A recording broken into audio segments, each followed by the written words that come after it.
Welcome, my name is Joe, and this is the Joe Martino Show. Do me a favor, wherever you're at, I want you to just raise your right hand. If you can't raise it high, just bend at the wrist, wiggle the fingers, and put it down. Go ahead, do it. Come on now. Raise it up there. Awesome. If you're someplace where you can raise your hand all the way above your head, do it. Reach up and stretch. Oh, I just felt my back crack. Awesome. Thank you so much for doing that. You are illustrating what we're going to talk about today, which is a broader lens to understand the experiences that we have in life and how we might apply that lens to affect change in both our lives and the people around us. Let's kick it off. This is the Joe Martino Show. You're listening to the Joe Martino Show, a podcast dealing with all things emotional, relational, and human nature. Joe is a licensed counselor in the state of Michigan, specializing in relationship therapy. He is also the author of the book, The Emotionally Secure Couple. All advice offered in this episode is offered for entertainment and educational purposes only. Enjoy the show. All right, welcome back. There are a lot of things that I want to talk about again this week. I feel like right now there's so many different things that we could talk about, and I always want to be mindful of time. I want to talk about forgiveness. What does it mean? It's a topic that's coming up more and more and more. I think we need to talk about forgiveness as a society. It's always interesting me. I was talking to somebody this week who's very, very angry over a celebrity who had done some atrocious things but had served time getting a good job. And not a job in the field that they wanted to be in, but it was a good job. And they were mad that they had gotten a good job. And I was like, well, what do you want from him? Should he never get another good job again? Should he never be able to utilize his talents again? And essentially the person's argument was no, he shouldn't. And I said, well, then what does forgiveness mean? What does reconciliation mean? And a lot of times we tend to, we conflate the two of those. We mix the two of them up. We think that they are the same thing, and they're not. And so I'd love to talk about that. I want to talk about getting stuck and unstuck. I'm talking to a lot of people who feel stuck with COVID, with the lockdowns. I was talking to a guy, just randomly ran into him. Obviously, in a time of COVID, we kept our 6 feet, so we didn't really run into each other, but we sort of did. I was paying for a meter parking spot, and because certainly the city still wants to extort their money from me. And I was paying for that, and he was in line, and he thought he knew me, and I was like, no, I don't think I know you, and we got to talking, and he found out I was a counselor, and he says, hey, I have a question, which is always, hey, can you get a free session in real quick here? Which is kind of funny. And so he said, what do you tell people who feel stuck? I started a business literally 6 months before COVID hit. Those 6 months we were rocking and rolling, and then it's all kind of fallen apart during COVID, and I feel stuck. What would you tell me? And I said, what I would tell you is to make an appointment or to listen to my podcast, because that sounds like a fun podcast topic. Or we might look at, what do we do when two people who are married find themselves attracted to people they're not married to, i.e. each other? That is coming up a lot in my practice and people I'm talking to, emails I'm getting. So there's a lot to talk about here. What we're actually going to talk about today is trying to understand, how do we make meaning in what we're looking at and what we're experiencing. So I have been working on a book, the book that never ends. It goes on and on, my friends. Some fool started typing it, not knowing where it went. And I was drawing out something when I was like, oh, wow, this would be helpful for clients. So I've been using it in different formats for clients. I would say, I don't know, for the last 6 weeks. And I'm ready to put it into the book, I think, and I'm also ready to put it out to you via the podcast. And so as I look at it, here's what I want us to do. I want us to try to find a way to take a moment and step back, if you will, to better understand how we interact with other people, how we interact with ourselves. What's the conversation going on in your own head? That can be a very difficult conversation to have with yourself, which sounds like, okay, wait, Joe, what are you talking about here? Most people are constantly talking to themselves about what's going on. We've talked about this, the story in your head, and those types of things. And so as we run through these issues, one of the things to consider is, what does it mean to back out and look at how we're handling it? So I know, I don't know this for sure, but based on a lot of the email I get, a lot of the feedback I get, a lot of people listen to this while they're driving, which is one of my intents, or while they're cleaning or cooking, doing things with their hands. And so I'm hoping that you have time to draw this out. If you don't, that's fine, because I'm going to try to draw you a word picture. I want you to picture 3 columns. These 3 columns are going to be right next to each other. The first column is going to be labeled antecedent. The middle column is going to be labeled behavior. And the last column is going to be labeled consequence. Antecedent is what comes before the behavior. That's why it's the first column. Behavior is the middle column. That comes after the antecedent, but before the consequence. And as we look at this process, if I said to you, please raise your right hand, when you raise your right hand, that is the behavior. If I said to you, I'll give you a homemade chocolate chip oatmeal cookie if you raise your right hand and smack your belly 7 times with your left hand. If you raised your right hand and smacked your belly 7 times with your left hand, and I gave you the cookie, me asking you to do it is the antecedent, you doing it is the behavior, and the consequence, which is the third column, is you getting the cookie. And this is like psychology basics. I used to work at a mental hospital, and we would teach safety management. I was a safety management trainer, and a lot of that course was spent on de-escalation. And one of the things that we spent a lot of time on was antecedent behavior consequence. What happened before it, and what came out of it. And it dawned on me that this is a very important question to ask in regards to how we interact both with ourselves and with other people. One of the questions to ask ourselves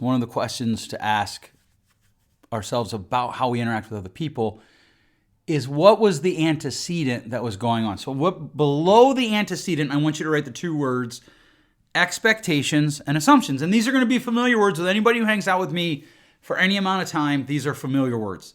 Expectations and assumptions. Those are the antecedents. They have to come, by definition, they come before any behavior that we go through or that we experience with anyone. Expectations and assumptions. And so those go in the antecedent column. And then in the behavior column, I like the word event for this process. I like the word event for a lot of reasons. One, event is something that you experience. So if someone is screaming at you, while their behavior is them screaming at you, that's the event that you experience. So you could write event or you could write experience there. As long as it's an action verb that implies movement, I'm all for it. What happened? In the past, we've talked about what happens or what happened. What did your brain tell you about what happened? How did you make meaning out of it? This is that a little bit deeper. Because when we get to consequences, emotions and feelings go in that column. So you should have 3 columns. At the top of those columns, column 1 should have antecedent, middle column should have behavior, third column should have consequence, and then underneath antecedent would be expectations and assumptions. And so we're going to talk about that for a few minutes. We're actually going to bring in an email that someone sent me, and then we're going to talk about it. And then we're going to talk about event or experience, the behavior, well, that's the middle column. And then we're going to talk about the feelings and emotions and the consequences, because many times what people focus on is the behavior and the consequence. They rarely think about the antecedent. And real opportunity for growth and change and deeper understanding happens by trying to understand the antecedent. And so here's what kind of kicked this off for me. I was thinking about one time being upset with my kids, and I asked myself, well, what do I expect in this situation? Why am I upset? Anytime I have a strong emotion, anytime I have a strong reactive feeling to people, I want to ask myself, what did I expect? Recently, I was deleted because I guess because I don't support Trump enough. I was also deleted on the same day because I support Trump, which is funny because neither person actually asked me if I support Trump, but they both let me know that I was doing it wrong. And so one of the questions that I then have is, well, what's my expectation? I was over at a friend's house this weekend. We were talking about someone who's very angry at him and his coworkers because they didn't do something correct in regards to politics. Wrote them a very nasty letter before she left his organization. And I guess I shouldn't say nasty. He didn't use the word nasty, but he tends to make everything nicer than I do. So I don't know if nasty would fit or not. But one of my questions is, okay, I wonder what that person expected to happen. In other words, when I am experiencing a deep emotion, when I am angry, when I'm excited, whatever the strong emotion is, I want to step back from it and ask myself, what was the expected thing? What was the expected behavior? What did I assume was going to happen? And then this works another way. You think about people who want to pitch ideas to other people. And I see this all the time with people who have business ideas.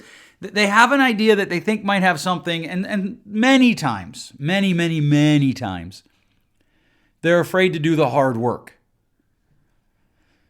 Sometimes they're willing to do the hard work, but in their mind, they expect or assume it will fail. So the first time that they hit resistance, they stop. So in their mind, they have this expectation, assumption that they're going to fail. That's the antecedent. They do the behavior, which is they start the idea, they experience failure, and so then they withdraw. That's the consequence. And you can see, even by that explanation, this is not a clean line experience. Antecedent, behavior, consequence happens. They stack on top of each other. Boom, boom, boom, boom, boom, boom, boom, boom, boom, boom, boom, boom, boom. Sorry, for a minute there, my ADHD went away with me, and I was thinking about being a hip-hop artist.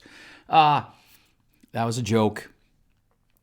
But as they embrace this movement of change, if their assumption is that it's going to fail, when they experience something that is hard, they tend to quit. For instance, I used to work in a business that required cold calls. I hated cold calls. I'm not good at it. I don't like it. It feels awkward.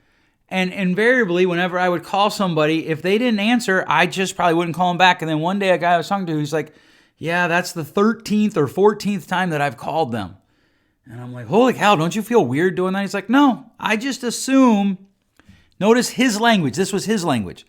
I just assume that they're busy. I know I'm busy, and getting a hold of me if you're trying to tell me something can be hard. So I just assume that they're busy and that I need to reach back out when I can. And so I make it a point to make time to do it.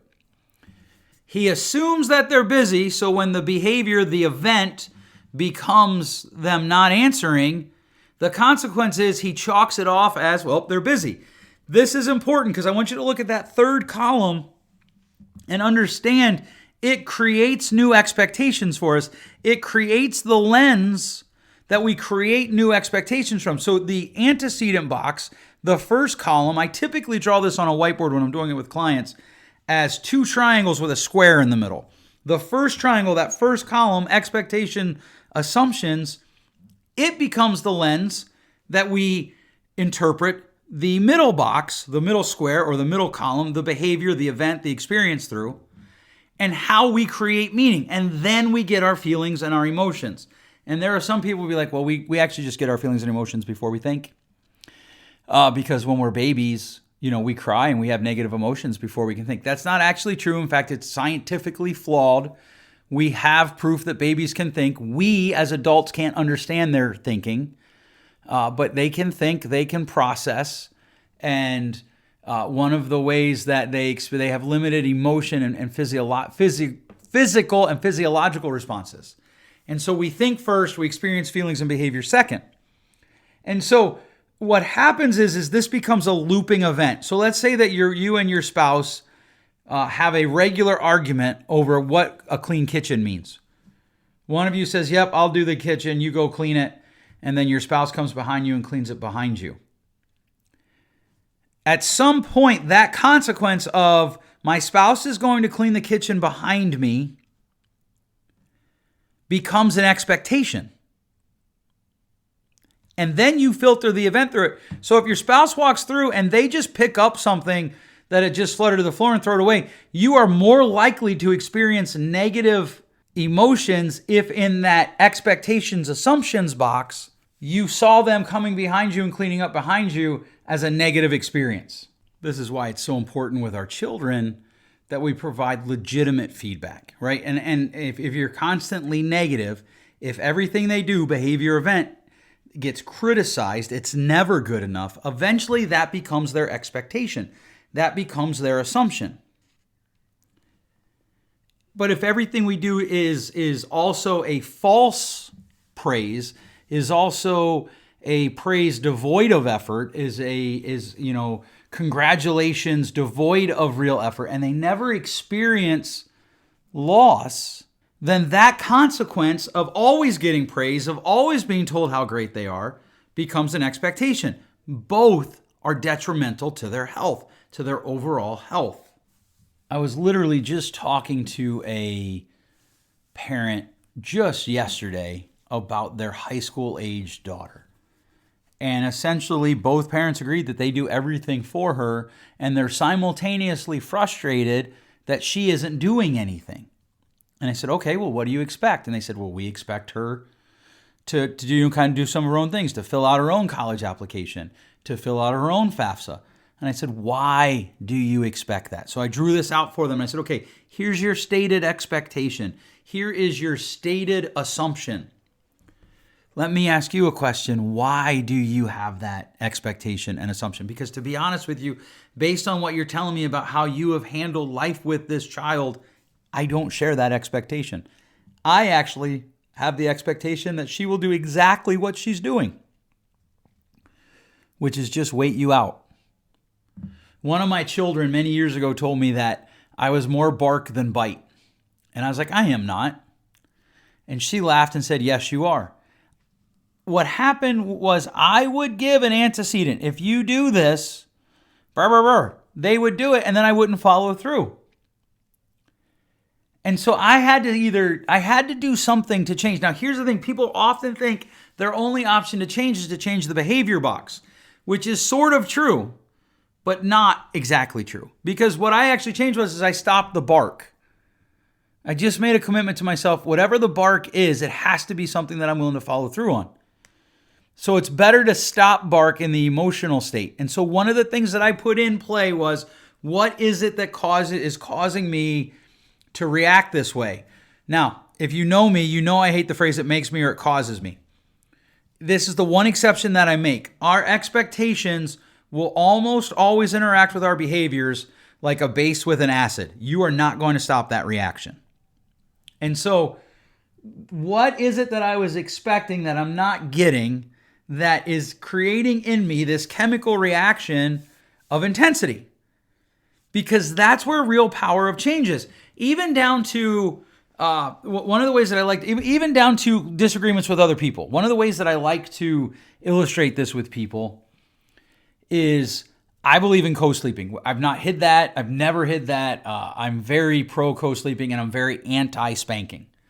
So I'm pro co-sleeping and I'm anti-spanking. And I live in a relatively conservative evangelical world. And a lot of people in that world are anti co-sleeping and pro spanking. And they get upset with me because they feel like I am attacking their parenting method when I say that. Even though they don't feel the reverse is true when they're saying that they think co-sleeping is dangerous and they can't believe that I'm risking my child's life. Literally had someone tell me that one time. And so one of the things that I've come to the realization of is we both want the same thing. We want our kids, most of the time, almost everybody I meet with or interact with who is adamantly against co-sleeping and vehemently for spanking, they want the same thing I do, which is they want to raise healthy adults. They want to do what's best for their kids. And if I can start there in the antecedent column, in the behavior, when I get to the behavior column, which is our disagreement, it gives me more energy to make sure that I'm working to have the best possible conversation that I can have. And so there are people that do all sorts of things. And this is one of the things that I think is wrong with cancel culture, It's very interesting to me. Many of my friends who are conservative, anti-cancel culture are now telling me I shouldn't drink Coke because of the flap that they had with that training recently. And I'm curious about that. I'm always like, well, wait, I thought you said that cancel culture was bad. So help me understand what the different expectation is here for cancel culture. I'm not saying one way or another anything about Coca-Cola or their training. I want to understand how my friends come to their conclusions. But I have to focus on what led them into the conclusion. That's how they get there. And so when someone says to me, well, I can't believe you'd co-sleep, instead of being offended by that, I've learned to interpret that as they probably want the same thing I want for my kids. They want my kids to be healthy. And they're afraid that by co-sleeping with my kids, they're not going to be healthy. That makes sense. However, I'm not interested in arguing that point with them often because my experience has led me to consequences that there's a small group of people that I can have that conversation with. I asked somebody recently, who'd you vote for? And he told me, and he said, I don't ever tell anybody that. And I said, why not? He said, because I live in a world where if I tell people, half of them are going to stop seeing me, period. And it doesn't matter who I vote for. So I just don't talk to people about my voting life. That's one of the things that has happened when we fail to see behaviors in the context of antecedent, then we tend to engage in cancel culture type behavior. And we'll cut out friends. Like we might have a friend we agree with on 80% of things, but 20% of things we don't, and we cut them out. That to me is silly. Now, here's the thing. There are people who are like, wait a second, Joe, you've said before, be very intentional with your friends. And I stand by that. That's an antecedent, assumption, expectation. And so the assumption, expectation that I have for that is if they're toxic, they're not in my life. Another assumption, expectation I have is that I only have so much time to invest in people. So I am constantly checking how much I invest. Just like I only have so much money to invest in retirement. If I invest my entire paycheck in retirement, we're not eating these next 2 weeks. And so having something that's going to help me 20 years from now isn't good if I don't eat these next 2 weeks. And so there has to be a balance there. All of this comes out of an email. This particular episode, I was going to do a completely different topic. All of this comes out of an episode where someone wrote in about parenting, and I made the statement about how anytime I'm mad at my kids, I want to step back and look at my own expectations. And essentially, the emailer asked me, well, how do I change my kids' expectations? And I said, actually, that's the wrong place to start. We do want to get there. And as if you earlier when we were talking, or when I was talking, I talked about how if you're constantly giving them the consequences, eventually that becomes their expectation. Where you actually want to start is with yourself. How do you change your own expectations? How do you change your own assumptions? What is it that you expected and assumed? So one of the things that I have come to expect over the years is that my wife and I will have more miscommunications than communications. We will have more verbal interactions that have the potential to go rogue than we don't. And this is helpful because then when we do have an interaction that goes rogue, I can step back from it and be like, that's okay. I figured that was coming and I can now correct it because my second half of that assumption expectation is it's okay that we have miscommunications as long as we stay in the process of trying to communicate well. And this is the power of this tool. If someone hurts you, you can step back and ask, what was the context? We've talked about putting it in the context of their life, but what was the context of their expectations and assumptions that led them to do what they did that hurt me? What was the context of expectations and assumptions that led them to say that, assuming that they weren't intentionally trying to hurt me? Or if they were, why did they feel that safety was so important that they would say something intentionally hurtful? And what we're doing is we're asking ourselves, what do we expect and what do we assume? So you think about this, if you're an adult with an adult parent, well, if you're an adult, your parent's an adult, right? Who has a lifetime of poor behavior, and they have, a lot of times those parents will have this, what's the word I'm looking for? They'll have this pattern of kind of blowing back into their kid's life and then blowing it up.